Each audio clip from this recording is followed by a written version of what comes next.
Yeah, There's there's ceremony there. that's right. So the extensive damage required that you return to Hunters Point to make the repairs To San Francisco. So Right. you're off to San Francisco. Right, right. Well, So if we after the repairs in San Francisco, once they were completed, it left San Francisco on, I believe, June 3rd, 1944, 45. and made your way to the Philippines and participated in what would become known as the Battle of Leyte Gulf. Leyte Gulf, right. One of the greatest sea battles in all of seagoing history. The biggest naval battle in the history. Right. That's right. And you experienced your first kamikaze hit on October the 29th. Could you tell us a bit about that? Well, at that time the Japanese were reeling from all the attacks, and they were trying to figure out the best way to take care of all these big ships, and that's when they decided on this kamikaze idea, where the airplane itself became the missile, and they would load their plane with bombs, and the idea was to commit suicide by dive bombing onto the ships. And on the 29th, we were under attack, and this one Japanese plane came through a hail of fire and aimed for the ship, but because of the fire, the plane was burst into flames, but he did manage to hit the one tub, a 20 millimeter gun tub about midship, and the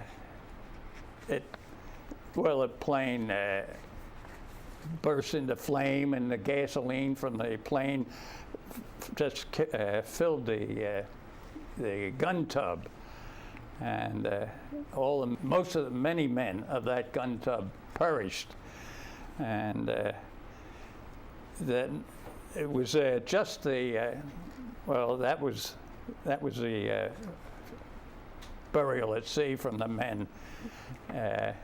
They were mostly ship stewards that were manning that gun tub, and one fella got a Navy Cross for his job there of surviving and helping crew members in that tub.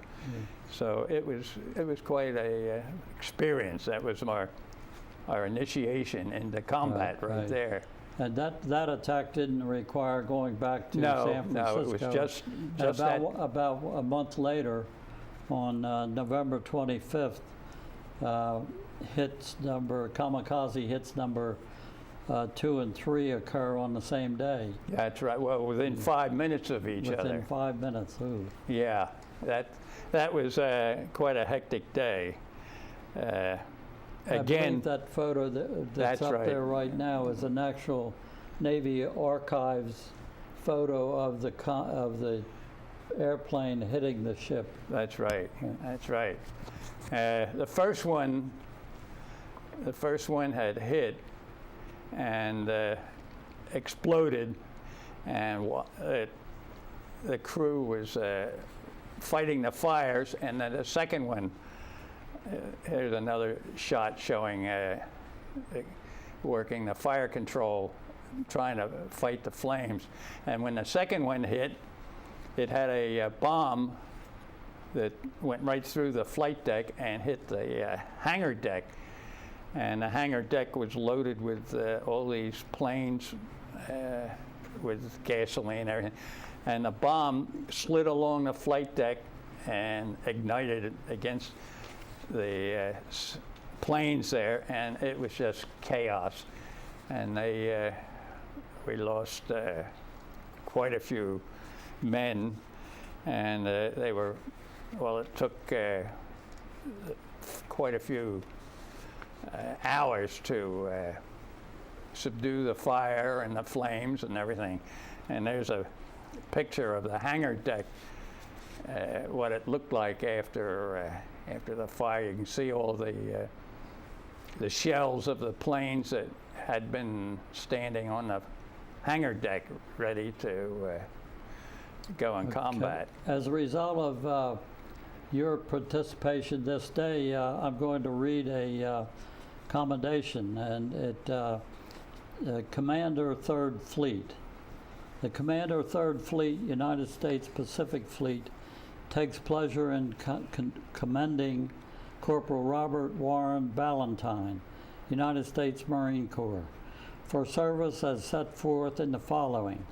Citation: for outstanding service in the line of his profession aboard the USS Intrepid on 25 November 1944 during an attack by a group of enemy planes, Balentine, while serving as orderly to the executive officer, was sent on missions to get information and establish liaison with officers who were engaged in fighting the fire, necessitating his entrance into the area of the fire many times and exposing himself to great danger. He successfully carried out his missions, and his conduct was in keeping with the highest traditions of the United States Naval Service. W.F. Halsey, Admiral, U.S. Navy. I was very pleased with that commendation, naturally, especially coming from the Admiral Halsey at the time. So. Okay, now we're going to, as a result of this, we have to go back to San Francisco again. And you arrived back, Intrepid arrives back in San Francisco about December 20th in 1944. Shortly thereafter, your life underwent a major change for the better. Can you tell us about that event? Yes. I showed this to my wife, and she requested that we add "for the better" after that major change. So anyway, the crews all got 10-day leaves when we pulled into San Francisco there at Hunters Point. And so naturally everybody took off, and I got home and I asked, well, it took about 2 days, 2 to 3 days to get across the country, so you didn't have too much time when you got there. And then after 2 or 3 days, I finally got up enough nerve to ask my girlfriend to marry me. And she consented, and her mother, God bless her, I don't know how she did it, got together a wedding and a reception and the whole bit. And we were married, and we went to New York on our honeymoon. I think we had 3 days. I think you were married on January 1st. January 1st was our wedding day. Right. Of 45, that's right. So anyway, after a quick 3-day honeymoon, I had to leave and go back to Hunters Point, to the ship. And after I was back there a while, I telephoned. I said, gee, "Hun, you have to come out here." I said, we can fix up quarters, and you'll like it out here. So anyway, she packs up, had never been any further from Philadelphia than Atlantic City. So here she gets on a train by herself during the war, and comes out to San Francisco, and it was quite a nice setup. They had Quonset huts set up on the dock for crew members with families. I think we better take a look at the photo here. There's Claire and you at the Palace Hotel. That's right. Well, that was taken at San Francisco during our second honeymoon. So she was out there about 2 weeks before the ship had to pull out. And we went, well, then she naturally, she went to one of the hotels while the ship was underway, and then she had to leave before we shipped out again. But that. So that on February the 20th, this would be in 45, Intrepid left San Francisco and worked its way via Pearl Harbor to eventually to the invasion, support the invasion of Okinawa